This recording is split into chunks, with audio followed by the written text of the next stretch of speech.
আপনি কি কখনো ভেবে দেখেছেন আপনার পায়ে লাথি মারা একটি ফুটবল তৈরি হতে ঠিক কতটা নিখুঁত পরিকল্পনা, কত মানুষের পরিশ্রম আর কত আধুনিক প্রযুক্তির সমন্বয় প্রয়োজন হয়? মাঠে একটি গোল হওয়ার আগে এই ছোট্ট বলটি পাড়ি দেয় এক দীর্ঘ, নিয়ন্ত্রিত এবং বিস্ময়কর যাত্রা। আজকের এই ডকুমেন্টারিতে আমরা জানব একটি ফুটবল ঠিক কিভাবে তৈরি হয়, একদম শুরু থেকে শেষ ধাপ পর্যন্ত। ফুটবলের ইতিহাস মানব সভ্যতার ইতিহাসের সাথে গভীরভাবে জড়িত।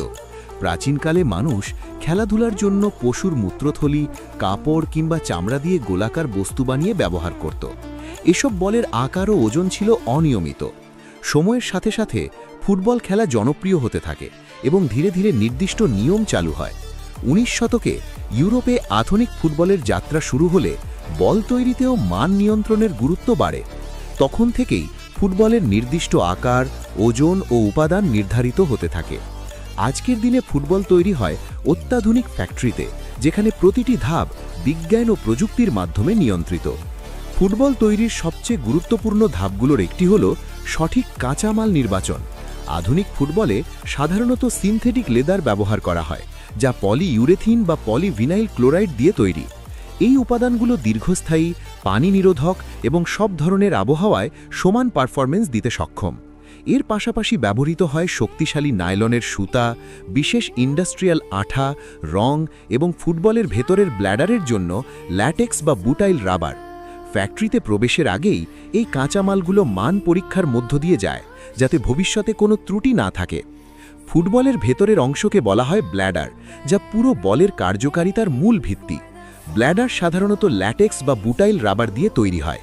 প্রথমে তরল রাবার নির্দিষ্ট ছাঁচে ঢালা হয়, এরপর তাপ ও চাপ প্রয়োগ করে সেটিকে নিখুঁত গোলাকার রূপ দেওয়া হয়। ব্ল্যাডার যত উন্নত মানের হবে, ফুটবলের বাউন্স তত নিয়ন্ত্রিত হবে এবং বাতাস ধরে রাখার ক্ষমতাও বাড়বে। তৈরি হওয়ার পর ব্ল্যাডারকে ঠান্ডা করে বাতাস ভরে পরীক্ষা করা হয়, যাতে কোনো লিক আছে কিনা তা নিশ্চিত করা যায়। ব্ল্যাডার প্রস্তুত হওয়ার পর শুরু হয় ফুটবলের বাইরের অংশ তৈরির কাজ। বড় বড় সিনথেটিক লেদারের শীট বিশেষ কাটিং মেশিনে বসানো হয়। আধুনিক ফ্যাক্টরিতে এই মেশিনগুলো সম্পূর্ণ কম্পিউটার নিয়ন্ত্রিত। নির্দিষ্ট ডিজাইন অনুযায়ী মেশিনগুলো নিখুঁত মাপে প্যানেল কেটে নেয়। সাধারণ ফুটবলে সাধারণত 32টি প্যানেল থাকে, তবে আধুনিক ডিজাইনে প্যানেলের সংখ্যা কম বা বেশি হতে পারে। প্রতিটি প্যানেলের আকার একদম সমান না হলে ফুটবল সঠিকভাবে গোল হবে না। প্যানেল কাটার পর আসে সেলাইয়ের ধাপ। এই ধাপেই ফুটবলের গঠন দৃশ্যমান হয়।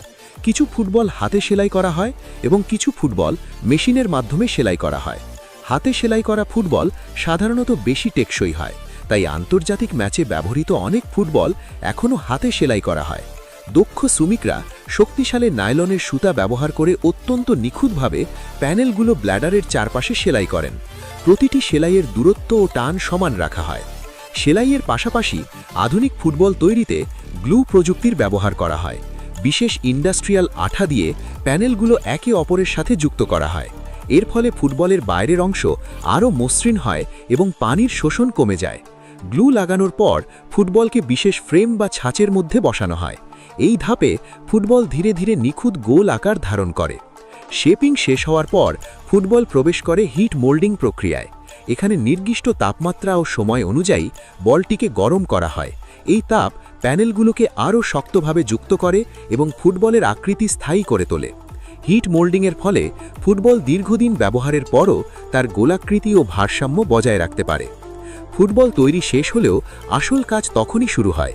প্রতিটি ফুটবলকে মান নিয়ন্ত্রণ পরীক্ষার মধ্য দিয়ে যেতে হয়। প্রথমে ওজন ও পরিধি মাপা হয়, এরপর নির্দিষ্ট উচ্চতা থেকে ফেলে বাউন্স টেস্ট করা হয়। পানির ভেতর ডুবিয়ে লিক টেস্ট করা হয়, যাতে বাতাস বেরিয়ে যাওয়ার কোনো সম্ভাবনা না থাকে। সামান্য ত্রুটি পাওয়া গেলেই সেই ফুটবল বাতিল করা হয়। আন্তর্জাতিক ম্যাচে ব্যবহৃত ফুটবলকে অবশ্যই ফিফার নির্ধারিত মান পূরণ করতে হয়। ফিফা ফুটবলের ওজন, পরিধি, বাউন্স এবং পানি শোষণ ক্ষমতার জন্য নির্দিষ্ট সীমা নির্ধারণ করে দেয়। এই সব মান পূরণ করলেই কোনো ফুটবল ফিফা অ্যাপ্রুভড হিসেবে স্বীকৃতি পায়।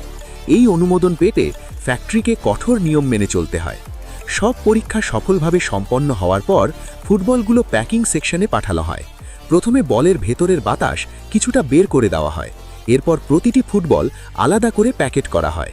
তারপর সেগুলো কার্টুনে ভরে জাহাজ বা বিমানের মাধ্যমে বিশ্বের বিভিন্ন দেশে পাঠানো হয়। এই ছিল একটি ফুটবলের জন্মকথা, কাঁচামাল থেকে শুরু করে মাঠ পর্যন্ত। পরের বার যখন আপনি ফুটবল খেলবেন তখন এই পুরো প্রক্রিয়াটির কথা একবার মনে রাখবেন। যদি এই ডকুমেন্টারিটি ভালো লেগে থাকে তাহলে ভিডিওটিতে লাইক দিন, শেয়ার করুন এবং এমন আরও তথ্যবহুল ভিডিও পেতে আমাদের চ্যানেলটি অবশ্যই সাবস্ক্রাইব করুন।